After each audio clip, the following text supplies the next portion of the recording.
Radhe Radhe everyone. आज की video में मैं आपको पितृपक्ष में आने वाली एकादशी यानी कि इंदिरा एकादशी की व्रत कथा सुनाऊंगी। तो चलिए व्रत कथा शुरू करते हैं। कृष्ण भक्ति में सराबोर होकर अर्जुन बोले, हे भगवान, अब आप कृपा पूर्वक अश्विन मास की कृष्ण पक्ष में आने वाली एकादशी की कथा कहिए। इस एकादशी का क्या नाम है तथा इसका व्रत करने से क्या फल मिलता है, कृपा करके यह सब मुझे समझाकर बताइए। श्री कृष्ण बोले, हे अर्जुन, अश्विन मास के कृष्ण पक्ष की एकादशी का नाम इंदिरा एकादशी है। इस एकादशी का व्रत करने से समस्त पापों का नाश होता है, नरक में गए हुए पितरों का उद्धार होता है। हे पार्थ, इस एकादशी की कथा सुनने मात्र से ही मनुष्य को अनंत फल प्राप्त होते हैं। मैं कथा कहता हूँ, तुम ध्यान पूर्वक सुनना। सतयुग में महिष्मती नाम की नगरी में इंद्रसेन नाम का एक प्रतापी राजा राज्य करता था। वह पुत्र पौत्र धन धान्य आदि से परिपूर्ण था। उसके शत्रु हमेशा भयभीत रहते थे।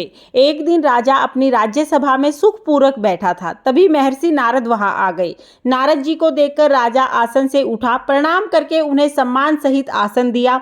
तब महर्षि नारद ने कहा, हे राजन, आपके राज्य में सब सकुशल तो है। मैं आपकी धर्मपरायणता को देखकर अत्यंत प्रसन्न हूँ। राजा बोला, हे महर्षि, आपकी कृपा से राज्य में सब कुछ कुशल पूर्वक है तथा आपकी कृपा से मेरे समस्त यज्ञ कर्म आदि सफल हो गए हैं। हे देव, अब आप कृपा करके बताएं कि आपका यहाँ आगमन किस प्रयोजन से हुआ है, मैं आपकी क्या सेवा करूं। नारद बोले, हे राजन, मुझे एक महान आश्चर्य हो रहा है। मैं एक समय जब ब्रह्मलोक से यमलोक गया, तब मैंने यमराज की सभा में आपके पिता को बैठे हुए देखा। तुम्हारे पिता महान ज्ञानी, दानी और धर्मात्मा थे, मगर एकादशी के व्रत न करने के कारण उन्हें यमलोक जाना पड़ा। तुम्हारे पिता ने तुम्हारे लिए एक संदेश भेजा है। क्या संदेश है ऋषिवर? कृपा कर यथाशीघ्र मुझे बताइए, उत्सुकता से राजा ने पूछा। ऋषिवर ने बताया, उन्होंने कहा है कि महर्षि, आप मेरे पुत्र इंद्रसेन, जो कि महिष्मती नगरी का राजा है, उसके पास जाकर संदेश देने की कृपा करें कि मेरे किसी पूर्व जन्म के बुरे कर्म के कारण ही मुझे यह लोक मिला है। यदि मेरा पुत्र अश्विन मास के कृष्ण पक्ष की इंदिरा एकादशी का व्रत करे और उस व्रत के फल को मुझे दे दे तो मेरी मुक्ति हो जावे, मैं अपने इस लोक से छुटकर स्वर्गलोक में वास करूं। अपने पिता के यमलोक में पड़े होने की बात सुनकर इंद्रसेन को बहुत ज्यादा दुख पहुंचा। उसने नारद से कहा, हे मुनिवर, यह तो बड़े दुख की बात है कि मेरे पिता यमलोक में पड़े हैं। मैं उनकी मुक्ति का उपाय अवश्य करूंगा। आप कृपा करके मुझे इंदिरा एकादशी के व्रत की विधि बताएं। इस पर नारद जी बोले, हे राजन, अश्विन मास के कृष्ण पक्ष की 10वीं तिथि के दिन प्रातः काल श्रद्धा पूर्वक स्नान करना, उसके बाद दोपहर में दोबारा स्नान करना, उस समय जल से निकलकर श्रद्धा पूर्वक अपने पितरों का श्राद्ध करना और उस दिन एक समय भोजन करना, रात्रि को पृथ्वी पर शयन करना। इसके बाद दूसरे दिन अर्थात एकादशी के दिन नित्य कर्मों से निवृत्त होकर स्नान करने के बाद व्रत को धारण करना और फिर संकल्प करना कि आज मैं निराहार रहूंगा और समस्त भोगों का त्याग करूंगा। इसके पश्चात कल भोजन करूंगा। हे भगवान, आप मेरी रक्षा करने वाले हैं, आप मेरे व्रत को संपूर्ण कराइए। इस प्रकार आचरण करके दोपहर को शालिग्राम भगवान की मूर्ति स्थापित करें और ब्राह्मणों को बुलाकर भोजन कराएं, दक्षिणा दें। भोजन में से कुछ हिस्सा गाय को दें। विष्णु भगवान की धूप दीप नैवेद्य आदि से पूजा करें और रात्रि के समय जागरण करें। इसके उपरांत द्वादशी के दिन मौन होकर बंधु बांधवों सहित भोजन करें। हे राजन, यह इंदिरा एकादशी के व्रत की विधि है। यदि तुम आलस्य रहित होकर इस एकादशी के व्रत को करोगे और तुम्हारे पिता को इसका फल दे दोगे तो तुम्हारे पिता अवश्य ही यमलोक से मुक्त होकर स्वर्गलोक के अधिकारी बन जाएंगे। महर्षि दयानंद राजा को ये उपदेश देकर अंतर्ध्यान हो गए।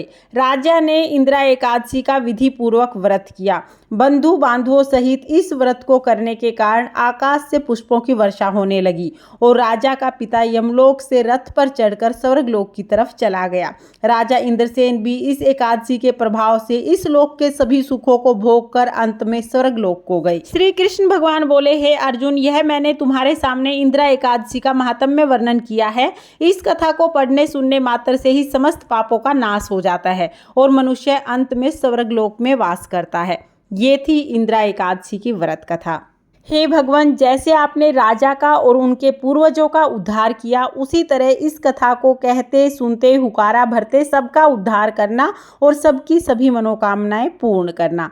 ये थी इंदिरा एकादशी की व्रत कथा। इसके बाद हम एक गणेश जी की कथा जरूर सुनेंगे।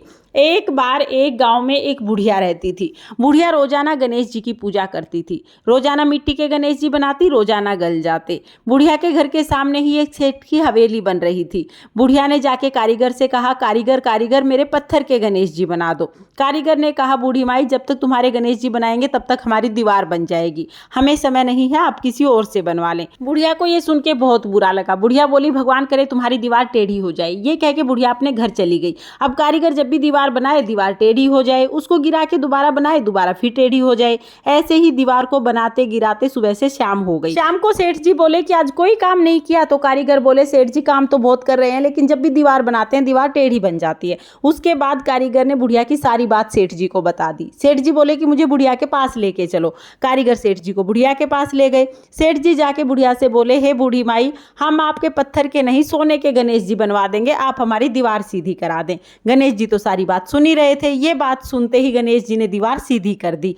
सेठ जी ने भी बुढ़िया को सोने के गणेश जी घड़वा के दिए। हे गणेश जी महाराज, जैसे सेठ जी की दीवार सीधी की वैसे सबके सारे काम सीधे करना, और जैसे बूढ़ी माई की इच्छा पूरी की वैसे ही सबकी सब मनोकामनाएं पूरी करना। ये थी गणेश जी की व्रत कथा। इस तरह से इंदिरा एकादशी की व्रत कथा पूर्ण होती है। फ्रेंड्स, इंदिरा एकादशी की ये व्रत कथा आपको कैसी लगी कमेंट करके जरूर बताना, और अगर ये वीडियो पसंद आई हो तो वीडियो को लाइक करना, चैनल को सब्सक्राइब कर देना। राधे राधे।